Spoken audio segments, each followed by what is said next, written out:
আমরা এমন একটা জাতি যে ধরেন আজকে যদি আপনাকে না করে দেওয়া হয় যে ক্রিকেট ব্যান, ক্রিকেট খেলবে না, আমরা কি করবো জানেন?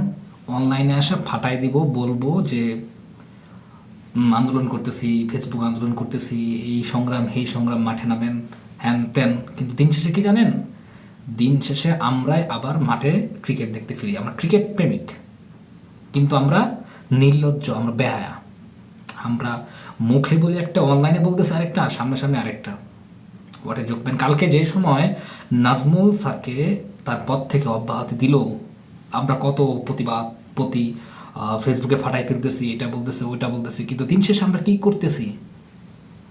আজকেও মাঠ, আজকে বিপিএল শুরু হয়েছে, আজকে মাঠ ভর্তি দর্শক। ক্রিকেটকে বয়কট করার কথা বলে আমরা কি করতেছি?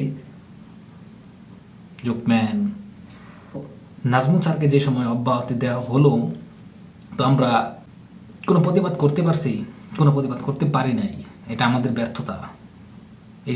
এই যে ক্রিকেটাররা, মিথুনের নেতৃত্বে যে ক্রিকেটাররা কালকে প্রেস করলো, সংবাদ সম্মেলন করলো এবং অনশন করলো যে মাঠে ক্রিকেট খেলবে না, নাজমুল স্যার যদি অব্যাহতি না নেয় তার ক্রিকেট পরিচালকের পদ থেকে, বিসিবি পরিচালকের পদ থেকে, শেষ পর্যন্ত তারা কি?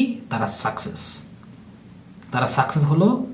বাংলাদেশের যে সিন্ডিকেট সেটা মুক্ত এখন পর্যন্ত হবে না, ভবিষ্যতে যে হবে সেটাও একদম আন্দাজি করা যায় না।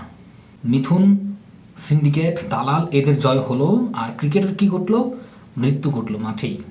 আমরা চাই যে নাজমুল স্যারের মতো যোগ্য ব্যক্তি ক্রিকেটের দায়িত্বে, বিসিবির পরিচালকের দায়িত্বে আবার ফিরে আসুক এবং তার যোগ্য নেতৃত্ব সে প্রয়োগ করুক। বাংলাদেশ ক্রিকেট অনেক দূরে যাবে বলে আমরা মনে করি। বাংলাদেশে আনাচে কানাচে যারা আছে, যে ক্রিকেট বা বিকেএসপিতে আছে বা অন্যান্য শাখা বা অন্যান্য ক্লাব, যেখানে তরুণরা প্র্যাকটিস বা উদীয়মান তরুণরা আছে, তাদেরকে সুযোগ দেওয়া হবে জাতীয় দলের জন্য, যে তাদের সেরা পারফর্ম বা তারা দেশকে রিপ্রেজেন্ট করার মতো তাদেরকে একটা ব্যবস্থা করে দিতে হবে বিসিবির। তাহলে যদি নাজমুল স্যারের মতো, আদিবার মতো এই সমস্ত লোক যদি হারায় যায়, তাহলে বাংলাদেশের কোনো সময় বিপ্লব ঘটবে না, কোনো দিক থেকেই না।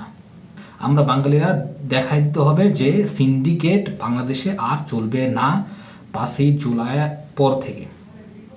আপনাদের কাছে আবদার, নাজমুল স্যারের মতো সৎ লোক যেন বাংলাদেশ ক্রিকেট থেকে হারায় না যায়, সেটা যত রকম শক্তি প্রয়োগ করা দরকার আপনারা দেশের জনগণ, বাংলাদেশের জনগণ আপনারাই করেন।